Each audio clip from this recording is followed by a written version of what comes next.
There's a moment in Succession's final season where the Roy siblings pour a smoothie over Kendall's head in celebration. For exactly 12 seconds, they become children again. Not billionaire heirs plotting corporate takeovers, not media dynasty princes wielding democracy-shaping influence, just kids being kids, sticky, laughing, and completely present with each other.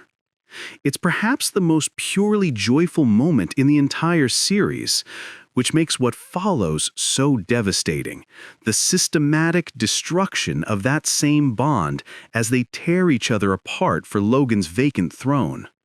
Most critics position this scene as tragic irony, a brief glimpse of innocence before the final corruption. But this reading, while emotionally satisfying, misses the deeper archaeological work Succession was performing.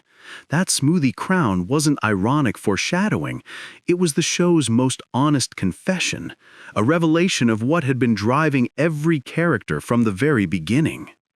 Creator Jesse Armstrong didn't set out to make the definitive takedown of media empire corruption, though he certainly delivered that. His stated obsession was more psychologically intimate. "I don't enjoy seeing them suffer, so I don't know why I do it," he said. This empathetic foundation reveals the true project, treating the Roy children as caged beasts, deserving of sympathy despite their monstrous privilege. Succession wasn't dissecting riches, it was performing emotional anthropology. It uses extreme privilege as a magnifying lens to examine the universal pathologies that exist in every family structure.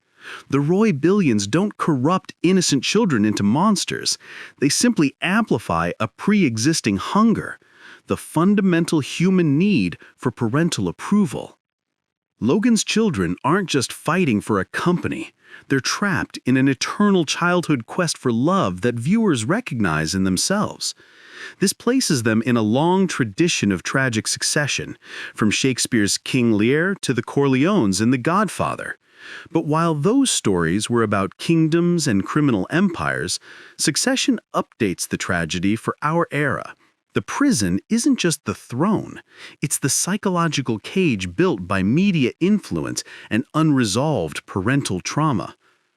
Consider how the show's form treats fortune. The handheld cinematography strips away glamour, making power look exhausting rather than enviable. We see cramped spaces despite infinite money, and harsh lighting in the most luxurious settings.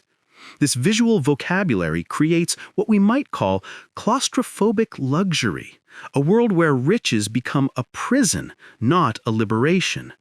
This aesthetic choice is key to its global appeal, allowing audiences everywhere to see through the privilege to the universal human suffering beneath. Logan Roy's death scene demonstrates this perfectly. The patriarch dies off-screen, on a plane. We don't see him. We only hear the frantic, useless pleas of his children through a phone, a perfect metaphor for their entire relationship. The scene's devastating impact lies not in shock value, but in this universal emotional truth. Every culture understands the finality of parental death and the weight of unresolved family dynamics. Even the behind-the-scenes dynamics seem to mirror the family patterns on screen.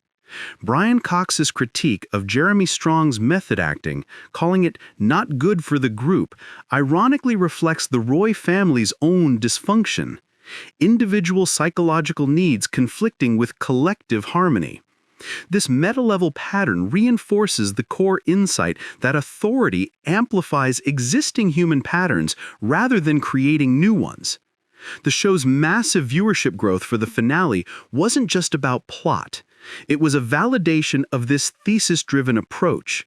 Its unprecedented global impact stems from this precise excavation work, transforming the specific dysfunction of a media dynasty into a universal story about the eternal struggle for parental love and sibling harmony.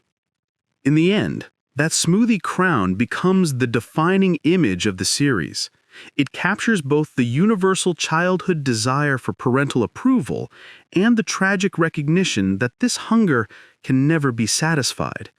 In 12 seconds of sticky joy, Succession revealed what 4 seasons of corporate maneuvering had been excavating all along. The child within every adult, still desperately seeking a love that may never come.